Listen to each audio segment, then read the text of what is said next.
Welcome back to my channel. আজ আমি বানালাম ডিমের কোরমা।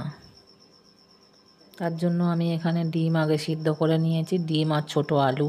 আর এদিকে আমি পেঁয়াজ, আদা, রসুন একসাথে বেটে পেস্ট করে নিয়েছি।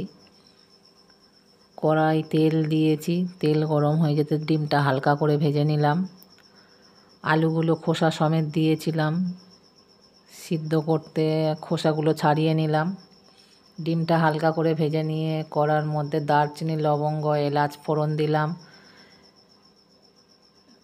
ফোড়নটা একটু ভাজা হয়ে গেলে তারপরে আদা, রসুন, পেঁয়াজের পেস্টটা দিয়ে দিলাম, দিয়ে ভালো করে নাড়াচাড়া করে নিলাম।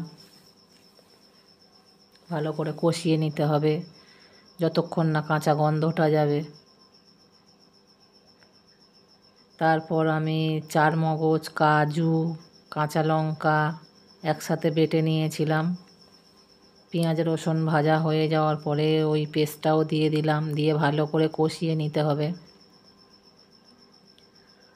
ভালো করে কষিয়ে নিচ্ছি। এরপর লবণ দিয়ে দিলাম পরিমাণ মতো। কাঁচা লঙ্কা দেয়া আছে তাই আর ঝাল লঙ্কা দেব না, কাশ্মীরি লঙ্কা একটু দিয়ে দিলাম কালারের জন্য। কষানো প্রায় হয়ে এসেছে।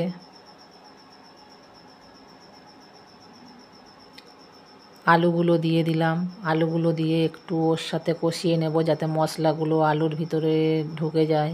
আলু সচরাচর দেয় না, আমরা তো বাঙালি, আলু ছাড়া কি আর চলে, তাই একটু আলু দিয়ে দিলাম। ডিমের মতোই সাইজ আলুগুলো, তাই দেখতে ভালো লাগবে ওই জন্য দিলাম। আলুগুলো মশলার সাথে ভালো করে কষিয়ে নিলাম। পরিমাণ অনুযায়ী 1 চিমটে চিনি দিয়ে দিলাম। আলুগুলো বেশ কষানো হয়ে এসেছে। এরপরে হালকা করে ভেজে রেখেছিলাম ডিমগুলো দিয়ে দিলাম আলু মশলার সাথে, দিয়ে আবারও একটু নাড়াচাড়া করে নিচ্ছি। বন্ধুরা, এইভাবে একবার ঘরোয়া পদ্ধতিতে ডিমের কোরমা খেয়ে দেখবেন, অসাধারণ লাগে। বিয়ে বাড়ির কারি হার মেনে যাবে, দারুণ টেস্টি হয়।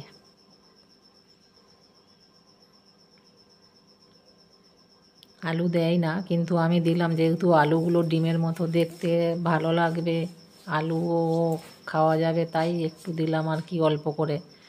এদিকে আমি বেরেস্তা ভেজে রেখেছিলাম অন্য একটা কড়াইতে। আলু, ডিম, মশলা ভালো করে কষিয়ে নিচ্ছি। এবারে আমি কষানো হয়ে গেছে, ওর মধ্যে দুধ দিয়ে দেব। এটা আগে থেকে জাল দিয়ে রেখেছিলাম, দুধ দিয়ে দিলাম। এবারে ভালো করে দুধ, ডিম, আলু ভালো করে মিশিয়ে নেব। কত সুন্দর কালার এসেছে দেখুন বন্ধুরা। একবার হলেও এইভাবে ডিম আলুর কোরমা করে খেয়ে দেখবেন,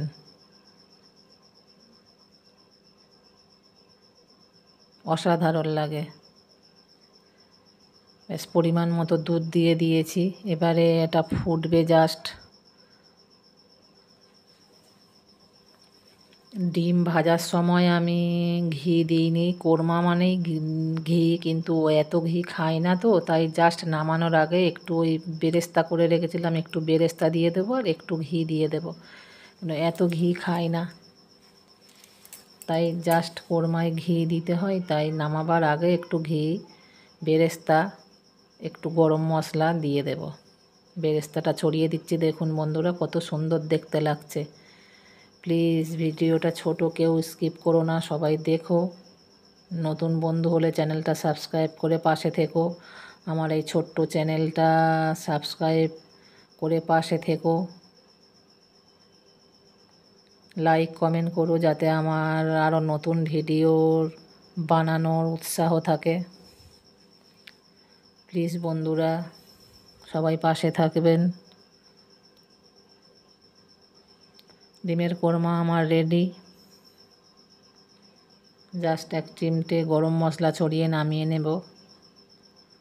সব কিছু দেওয়া হয়ে গেছে, কত সুন্দর কালার এসেছে দেখুন বন্ধুরা। টাটা, সবাই ভালো থাকবেন।